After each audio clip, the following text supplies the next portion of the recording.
शंकर भगवान वैष्णवों में सबसे बड़े वैष्णव हैं, ऐसा कभी नहीं मानना चाहिए, कभी नहीं सोचना चाहिए कि हम लोग तो वृंदावन के उपासक हैं तो हमारा भोले बाबा से क्या लेना देना। ऐसी सोच बिल्कुल ठीक नहीं है। शंकर भगवान कृष्ण प्रेम के दाता हैं, हरि प्रेम के दाता हैं, उनसे बड़ा कोई वैष्णव नहीं है। ये भागवत जी में लिखा है, निम्नगा नाम यथा गंगा देवा नाम अच्युतो यथा वैष्णवा नाम यथा शंभो पुराणा नाम इदम महत्। नदियों में सर्वश्रेष्ठ गंगा जी हैं, देवताओं में सर्वश्रेष्ठ श्री हरि हैं, पुराणों में सर्वश्रेष्ठ भागवत जी हैं और वैष्णवों में सर्वोपरि भोलानाथ है। तो वैष्णव तो एक सामान्य वैष्णव को भी प्रणाम करता है, तो शिव तो महावैष्णव है और वृंदावन में गोपेश्वर महादेव के रूप में विराजमान है। और प्रतिदिन संध्या के समय गोपी वेश में भोले बाबा का श्रृंगार होता है। अपने यहाँ भी भोले बाबा विराजमान हैं आश्रम में। पहले नहीं थे, पहले जुगल की और निताई गौरांग देव की अष्टायाम सेवा चलती थी, तो भोलेनाथ अपनी इच्छा से ही पधारे। पहले स्वप्न दिया और जो स्वरूप भोले बाबा स्वप्न दिए, फिर नर्मदा जी गए तो वही स्वरूप नर्मदा जी में प्राप्त हुए, जो स्वरूप दर्शन दिए भोले बाबा। जब नर्मदा जी से चले तो नर्मदेश्वर थे, लेकिन जब वृंदावन की सीमा में आए तो गोपेश्वर हो गए। तो विराज रहे हैं और वैष्णव रीति से सेवा हो रही है। भोले बाबा की वैष्णव जनों पर बड़ी कृपा होती है। अपने यहाँ गौरी शंकर के प्रति भाव है माता पिता का।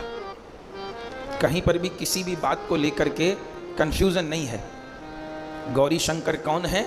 मेरे माँ बाप, माता पिता हैं। राधा माधव कौन है? प्राणपति।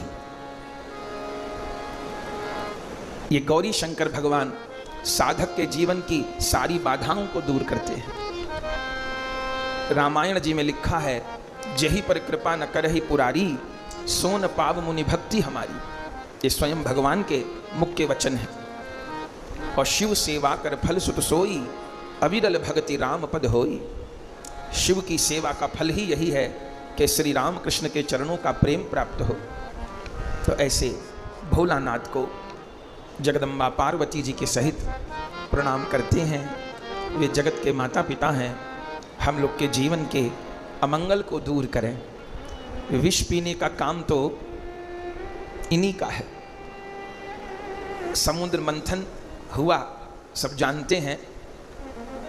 जितना भी सामान निकला सबको बट गया, सबको बट गया। उच्च श्रवा घोड़ा, एरावत हाथी, चंद्रमा, नारायण ने भी ले लिया। कौस्तुभ मणि नारायण को मिल गई, लक्ष्मी जी नारायण को मिल गई।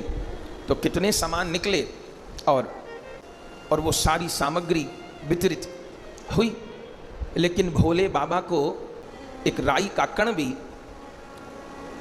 प्राप्त नहीं हुआ।